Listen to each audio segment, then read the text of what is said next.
Qual a melhor abordagem terapêutica em uma sociedade dinâmica e às vezes sem paciência? Vamos entender um pouquinho mais e quais abordagens terapêuticas focam algo mais direto ao ponto, quais abordagens terapêuticas geralmente é para um acompanhamento mais de longo prazo, entender um pouquinho sobre os diferentes tipos de abordagem terapêutica. Nesse vídeo aqui eu quero te ajudar a trazer clareza sobre isso. Talvez você tenha passado pela situação de ir em um terapeuta e ao chegar no terapeuta você falar, cara, não gostei, para mim terapia não funciona, eu não gosto de ir ao psicólogo, eu não gosto de ir ao terapeuta. Será mesmo? Eu quero te dizer que existem diferentes abordagens e que são completamente diferentes uma da outra. Talvez aquele terapeuta que você foi simplesmente tinha uma abordagem terapêutica da qual você não se identificava. Ou talvez algumas pessoas que você conhece podem ter amado aquele mesmo terapeuta do qual você não gostou. E você pode encontrar um tipo de terapia onde você vai amar e outras pessoas simplesmente podem não se identificar. Por isso é muito importante conhecer os diferentes tipos de abordagens terapêuticas e você entender mais qual eu poderia me identificar. Inclusive, indo além da terapia, entender o que significa, por exemplo, ir ao psiquiatra, para que você saiba escolher o que é melhor para você, de acordo com o que você está sentindo e de acordo também com os tipos de abordagens. Vamos lá, eu listei aqui algumas das principais abordagens e eu quero também adicionar aqui a psiquiatria. Aqui temos a terapia cognitivo-comportamental. Aqui temos a Gestalt, humanismo, psicanálise, comportamental, logoterapia, hipnoterapia. Vamos colocar aqui também a abordagem também do psiquiatra. O que é o psiquiatra, Românio? O psiquiatra é um médico, ele simplesmente é especialista em medicamentos, receitar medicamentos. Não quer dizer que ele não tenha sua relevância, não quer dizer que não seja importante, mas ele não é um psicoterapeuta. O psiquiatra não é um psicoterapeuta, então ele não usa de uma abordagem psicoterapêutica, até porque ele nem conhece profundamente sobre essas abordagens psicoterapêuticas se ele não tiver feito especializações extras em relação a isso. O psiquiatra não é aquele profissional que você chega falando sobre todos os seus traumas e as questões que você passou, que ele vai trabalhar intervindo comportamentalmente e emocionalmente nas suas questões. Ele vai intervir principalmente medicamentosamente, ou seja, eu quero um medicamento, o psiquiatra é o médico, ele receita o medicamento de acordo com aqueles sintomas. Só que o medicamento, ele é um paliativo, em alguns momentos ele vai ser importante, em alguns momentos ele até pode ajudar no tratamento, mas o que realmente vai transformar a vida de uma pessoa tem a ver com questões emocionais e comportamentais, assim como, por exemplo, a própria Lady Gaga já dizia, as coisas que mais me ajudaram no tratamento do transtorno de estresse pós-traumático que ela sofreu, as coisas que mais ajudaram, inclusive com a fibromialgia, da qual ela foi diagnosticada, ela diz que é quando ela está bem emocionalmente, quando ela se conecta com pessoas que ela gosta, quando ela faz coisas que ela gosta, quando ela começou a investir em autoconhecimento. E não, eu dei o exemplo aqui da Lady Gaga, mas eu quero que você perceba sobre você. Quando você está bem emocionalmente, quando as coisas estão acontecendo bem, quando você está bem nos seus relacionamentos, quando você está bem profissionalmente, as chances são enormes que o seu emocional fica melhor também. Então, fica mais fácil não depender só de medicamentos. Mas então vamos entender aqui, se eu for em um tipo de psicoterapeuta, qual você me recomenda, Românio? Eu quero mais do que só recomendar, eu quero te ensinar a pensar para você mesmo aprender a fazer as escolhas.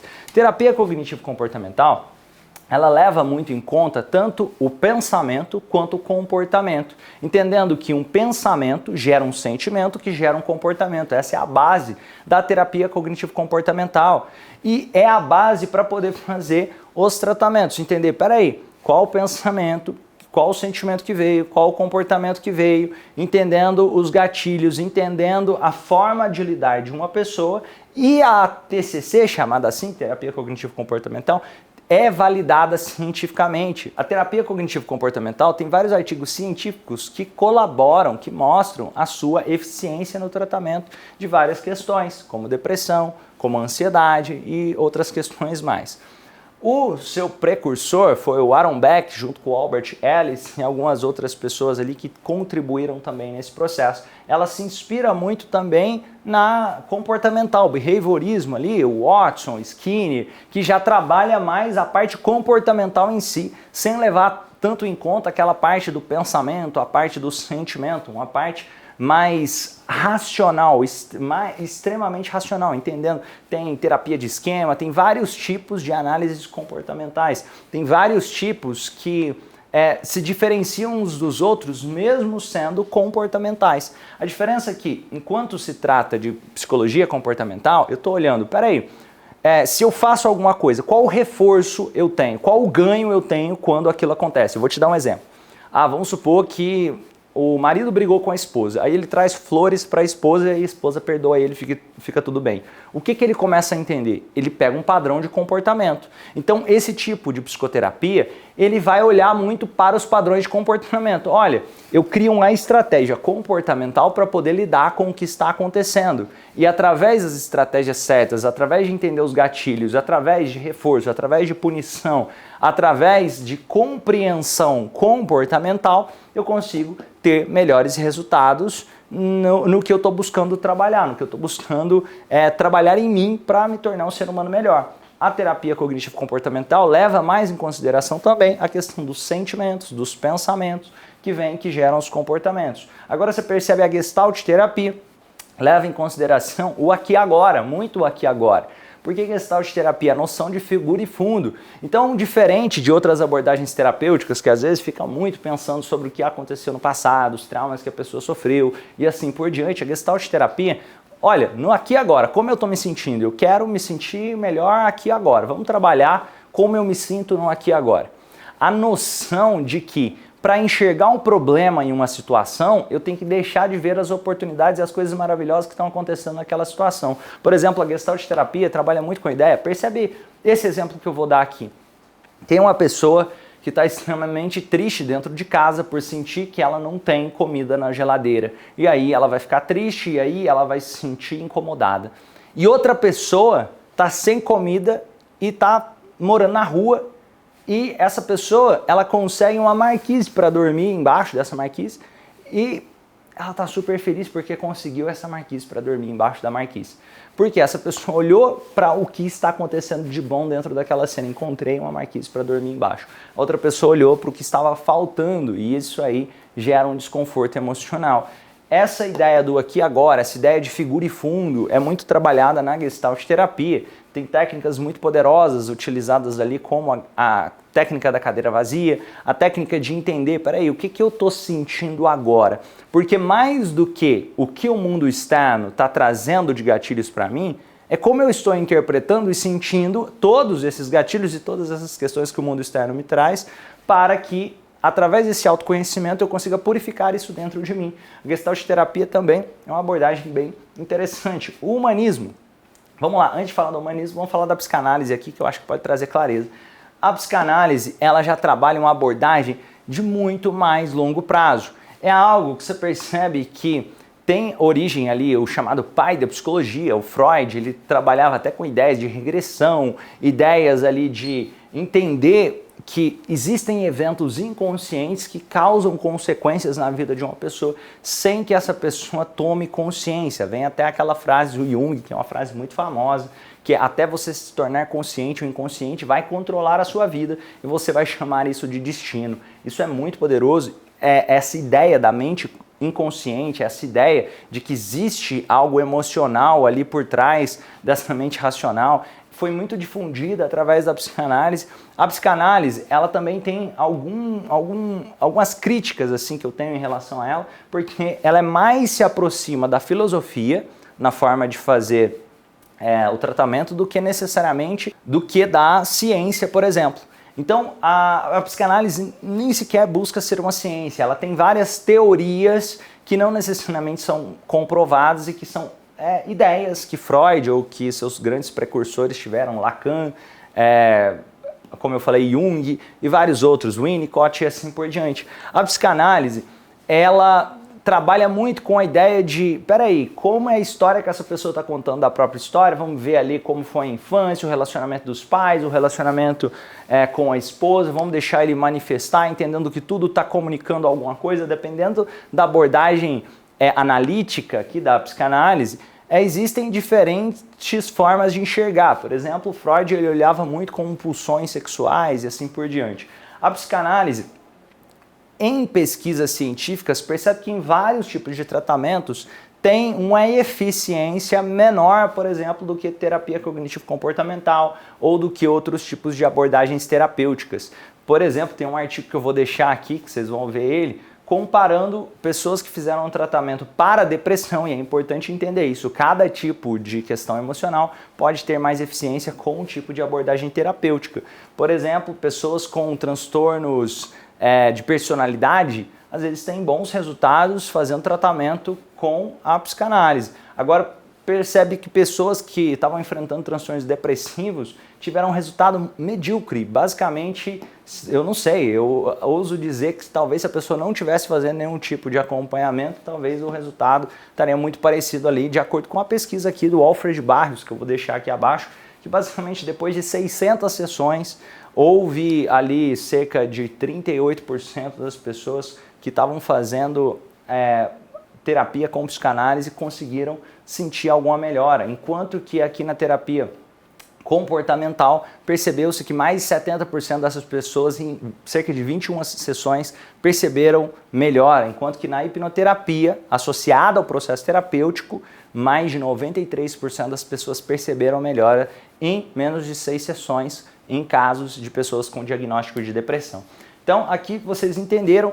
A psicanálise hoje ela é considerado algo, colocando aqui em termos de ciência, algo ultrapassado cientificamente falando, até porque não traz uma abordagem que é possível de trazer falseamento, uma abordagem que é possível de trazer até, como que eu vou provar, por exemplo, o complexo de Édipo, onde a menina tem desejo sexual pelo pai, ou o filho tem desejo sexual pela mãe, ou que a pessoa fica presa na fase anal. Então vira só uma ideia.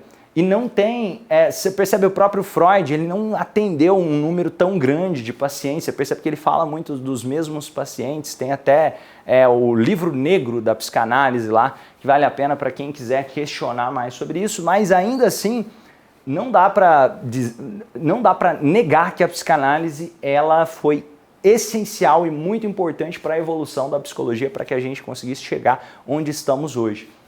Agora, vamos lá. Logoterapia. A logoterapia, ela trabalha com a ideia de busca de sentido. Diferente da ideia, na psicanálise olhava-se muito para o ser humano como ele estando quebrado, como se ele estando doente. E ali, outras abordagens não olham como se a pessoa estivesse quebrada e que ela precisasse consertar-se. Por exemplo, a logoterapia, por exemplo, o humanismo. Vamos falar aqui, vou falar até do humanismo, eu já volto na logoterapia. O humanismo, ele já olha como a pessoa estando em busca de ser uma melhor versão dela mesma. Não é porque a pessoa está quebrada que ela vai na terapia, não. No humanismo, entende que muito mais importante do que olhar para psicodiagnósticos é olhar para o ser humano. Muito mais importante do que saber, cara, essa pessoa tem depressão, essa pessoa tem transtorno de ansiedade, qual o nome dessa pessoa? Vamos entender um pouco mais sobre como essa pessoa está se sentindo agora. Vamos se importar com esse ser humano, fazer com que esse ser humano se conecte mais com o potencial dele. E ali é uma das bases para o desenvolvimento, inclusive, da psicologia positiva, que teve influências em Maslow, a psicologia positiva de Martin Seligman, que é um dos grandes precursores também, de entender que eu posso buscar psicoterapia não só porque eu estou quebrado, mas porque eu quero autoconhecimento, porque eu quero me desenvolver como ser humano.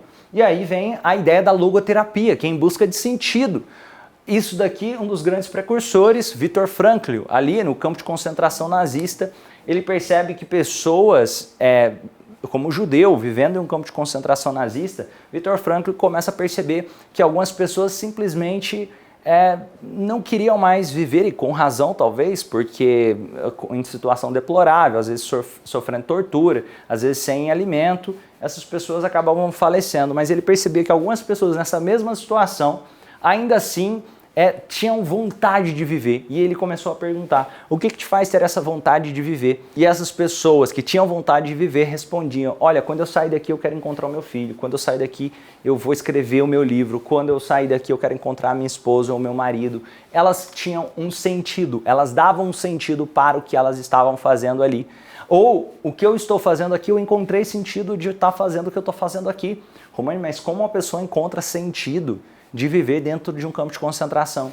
E aí vem a história do próprio Viktor Frankl, porque teve um momento que ele teve a oportunidade de fugir do campo de concentração e ele não fugiu.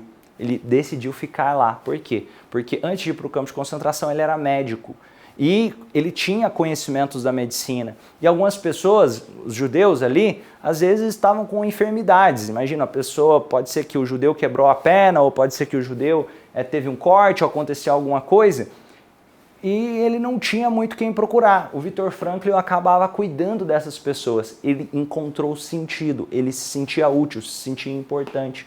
E ali começa esse desenvolvimento da logoterapia, em busca de sentido. Percebe? Quando nós nos conectamos com esse propósito, quando nós encontramos sentido naquilo que estamos fazendo, isso pode sim trazer vários benefícios para todas as áreas da nossa vida. E ali, essas são as bases da logoterapia. E a hipnoterapia, Romani? A hipnoterapia é importante entender que ela não necessariamente é a terapia em si. A hipnoterapia é quando você usa a hipnose em qualquer uma das abordagens. Você pode usar a hipnose tanto na gestalt terapia, na logoterapia, na psicologia comportamental, na psicanálise, na terapia cognitivo-comportamental. É como se fosse, entre aspas, assim, você colocar um modo turbo da terapia, das outras terapias. E não de acordo com a minha opinião. Tem vários artigos científicos robustos sobre isso, tem meta-análises sobre isso, percebendo tanto para tratamento de ansiedade, tratamento de depressão, tratamento de dores crônicas. Percebe-se, inclusive, tem o Irving Kirsch coloca uma pesquisa de meta-análise dele mostrando que pessoas que passaram por terapia utilizando da hipnose em conjunto conseguiram ter controle em dores. Imagina, olha o poder disso.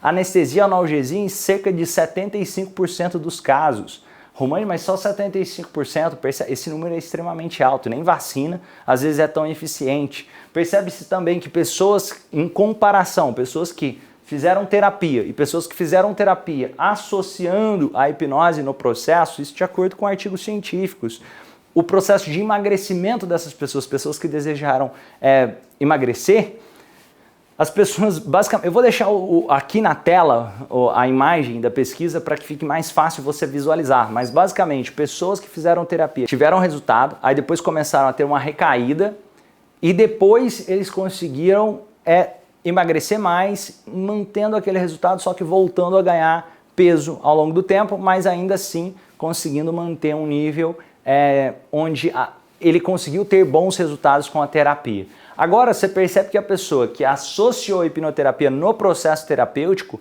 além de evitar as recaídas, o processo tende a ser de mais longo prazo, mais duradouro e fazendo com que a pessoa não volte para aquele efeito sanfona, como em outros casos é comum de acontecer. Isso de acordo com pesquisas científicas de meta-análise. Você percebe também de acordo com Alfred Barrios, mostrando que quando associa-se a hipnose no processo terapêutico, os resultados são mais rápidos, em torno de 6 sessões, em comparação com a psicanálise, uma média de 600 sessões, mas é importante lembrar que são propósitos diferentes. Às vezes a pessoa quer passar anos na terapia, às vezes a pessoa quer resolver um problema pontual. Um dos que eu mais recomendo é entender da hipnoterapia em conjunto com outras abordagens terapêuticas, e é isso que eu promovo dentro da maior plataforma de hipnose com psicologia do mundo, o Movimento Transformacional do Instituto Romani.